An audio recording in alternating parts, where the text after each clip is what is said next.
Welcome to the KeesKast, the official podcast of Keesler Air Force Base. Each month or so, we'll bring you interesting interviews with people around Keesler about topics that are relevant to you. Hey there, I'm Airman First Class Suzanna Plotnikov from Keesler Air Force Base Public Affairs. Thanks for joining us in this episode of the KeesKast. I'm sitting down with Chief Master Sgt. Kenneth Carter, the Keesler Air Force Base's Command Chief, and we're going to talk about his life in the Air Force and some of the things he learned throughout his career. All right, well, Chief, thank you for sitting down with me. I appreciate you taking time out of your day. Yeah, well, thank you for your time. I appreciate both of y'all coming over. Thank you. So, you've obviously served a long time. You're retiring soon. Congratulations on that. Yeah, thank you.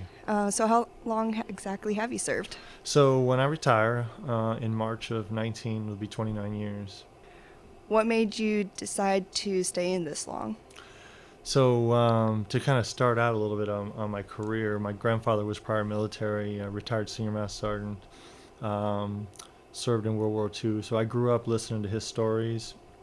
When I talk to young airmen every week, I get to go over to the training group and speak to all the airmen coming right out of BMT. We often talk about, why you join and why you stay. And there's two different questions. Why you join a lot of times is for education or an experience, or maybe it's to get out of the town that you lived in or the city, or, just have a different experience all around. So a lot of times, you join for one reason, but you stay for another.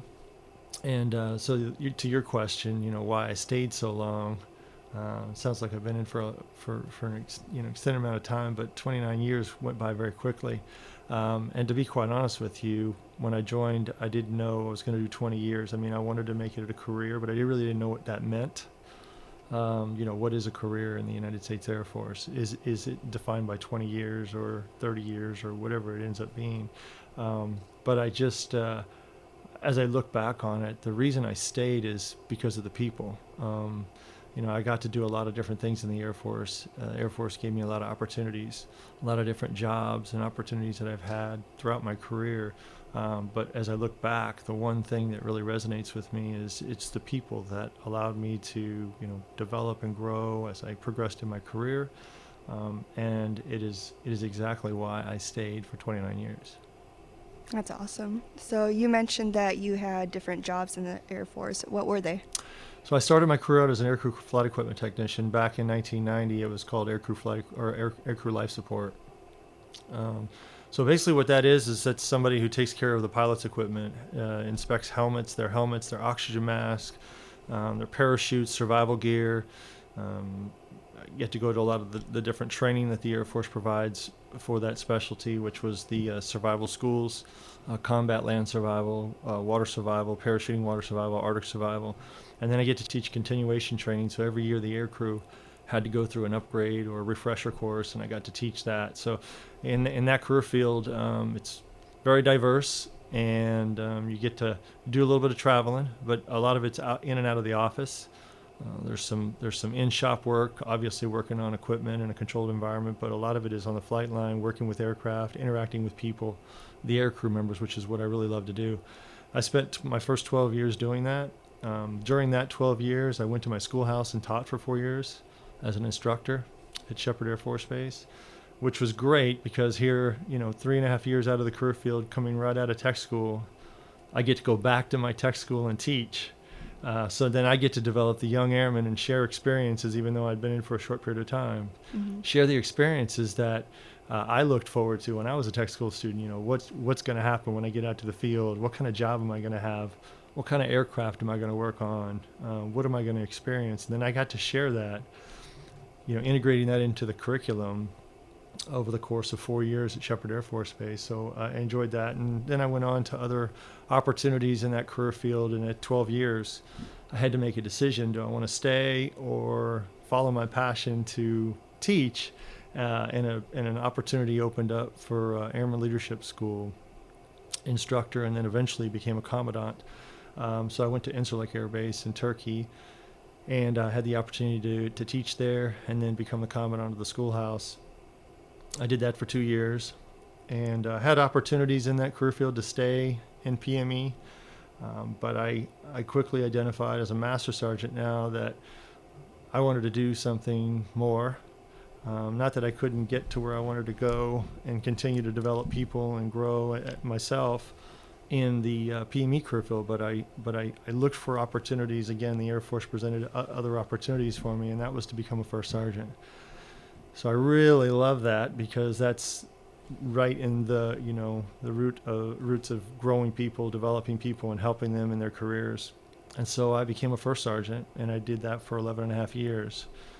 So I'm one of the few that got to stay a first sergeant for a long time, because it used to be a 3+3 program. Typically you do your first 3 years, and at 2 years you make a decision whether you want to do additional 3, but usually about 6 years, maybe a little bit more, just shy of 7 years, you can stay, and then you go back to your career field so that you don't lose your AFSC. But about when I hit that period of 6 years, the Air Force said, well, we need first sergeants, would you stay? And I said, most definitely. So I stayed, and that's how I ended up at 11 and a half years as a shirt. And I would have stayed a first sergeant for the rest of my career, but I had the opportunity when I was the U.S. Strategic Command first sergeant to become a command chief, and the leadership there said, that's probably where you need to go. Mm-hmm. So I had the opportunity to, again, change to another opportunity, and so that'd be my 5th career change. If you look at different opportunities I've had in my career, and I became a command chief. So I went to Little Rock Air Force Base. That was my first opportunity there, and then Keesler Air Force Base. Okay. And how long ago did you come here? So I got here in August of 2017. And how has your experience been here since you've become command chief? So it's been amazing.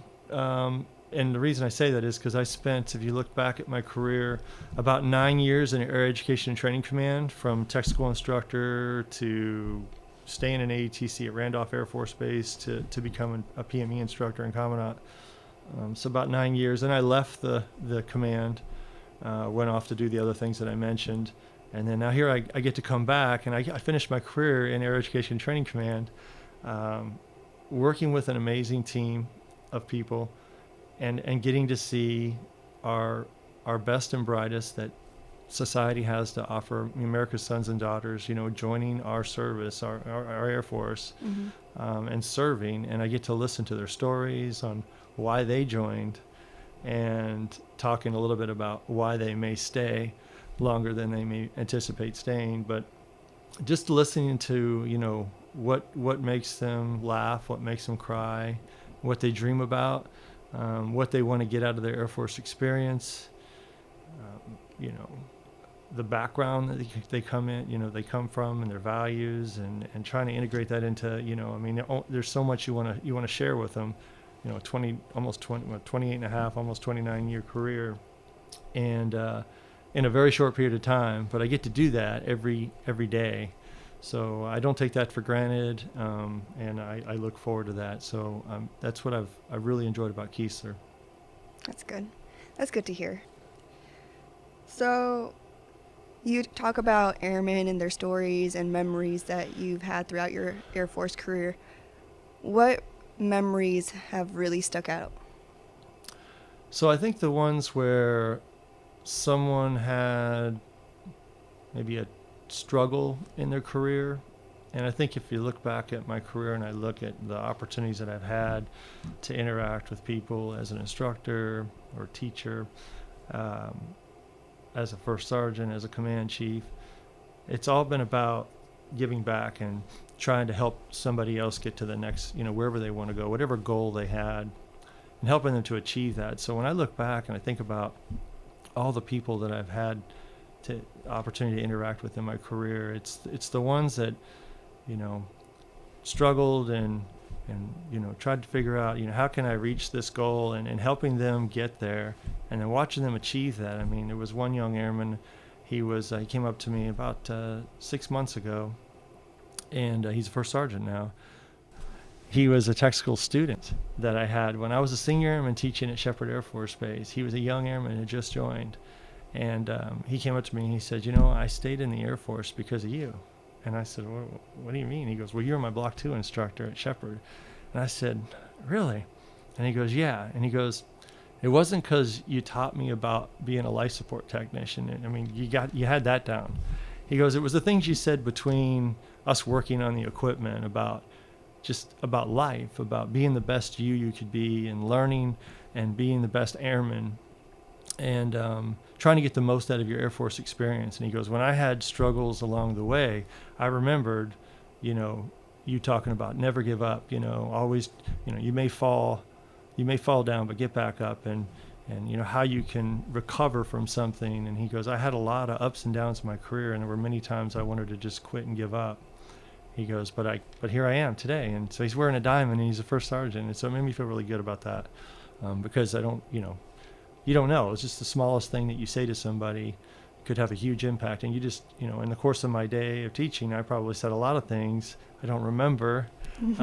But for some reason that particular day, he picked up something I said, and it resonated with him, and it helped him get through some of the trials and tribulations that he was going through in his career. So for me, it was, not really about me. It was more about, wow, it does matter, and what you do in your career and how you help people along the way. That's really what makes at least when I look back at my career, that's what's going to make the most difference to me. That's crazy how one small thing can make such a big impact. And it's such a small Air Force, Yeah, too. It is a small Air Force. It is amazing. So, like he said, he had a lot of lessons that he learned throughout his career. Have you had any of those experiences?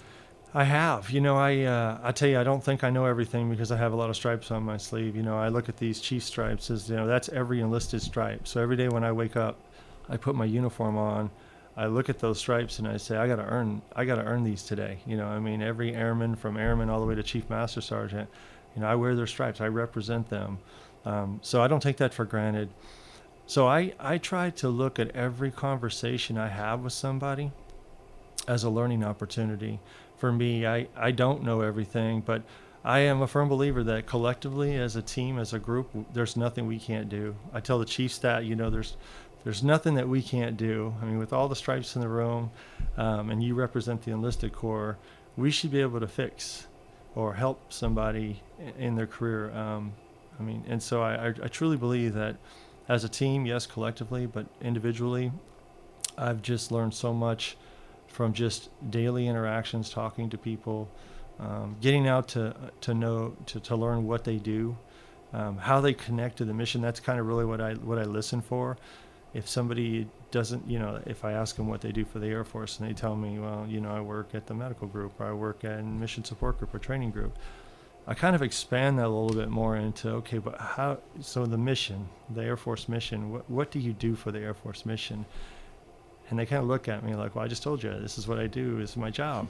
I know, and then so you talk about, that connection piece, right? And then the value piece comes into that, because then they can see how wow, I am important. This is a very valuable aspect of the mission, and how we get it, how we take care of people here at Keesler. And then I just try to expand that a little bit more into just the Air Force. And I think that's important, the identity piece, to know, not coming in just working a 7:30 to 4:30 shift, or whatever your shift may be, whether it's, swings, mids, what have you.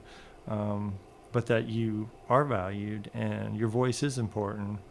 And there is a connection there, and it's not just about what you're doing here at Keesler. It's about what you're doing for the Air Force, our country. You're serving. You're the best that we have in society that joins our service. And so I want them to feel that. I want them to know that. I want them to internalize that. And I think if we can do that, then we can get after like the retention issues and some of the things that you see incentivize.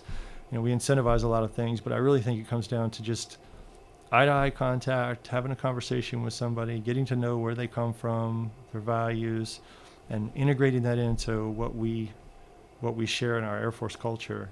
And I think if we can get after that, we get after the identity and the value piece. And so for me, that's what I learn in conversations. That's what I get out of my interactions with people. And that's what's most important to me. Mm-hmm. Do you have any advice that you want to share with airmen before you go? Just what I tell the young airmen that come off the bus from BMT, and I think it applies across the board, is just to be the best you that you can be.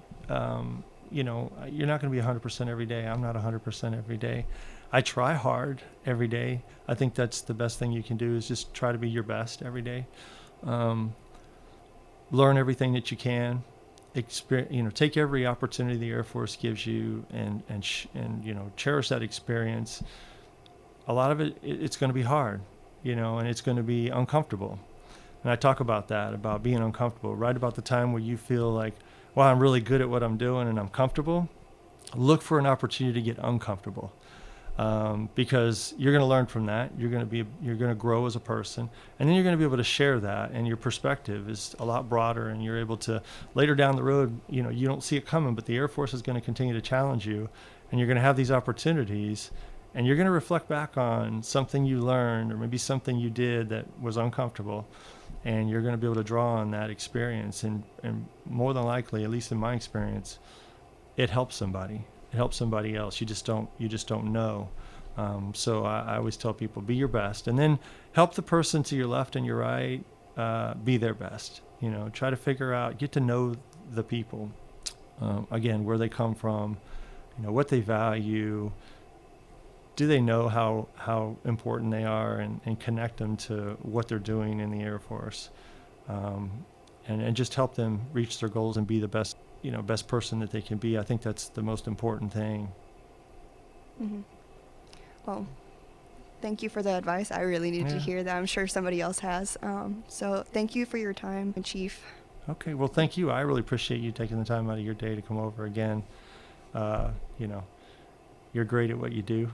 Thank you. And this is important. And I initially wasn't thinking, there would be an exit interview for me, but to be able to sit down for these few minutes and just share perspective with you. And because in my mind, I'm going through all the people's faces and thoughts and experiences, and this is going to be an interesting last month here. But I do appreciate your time and coming over today and spending some time with me and talking about my career.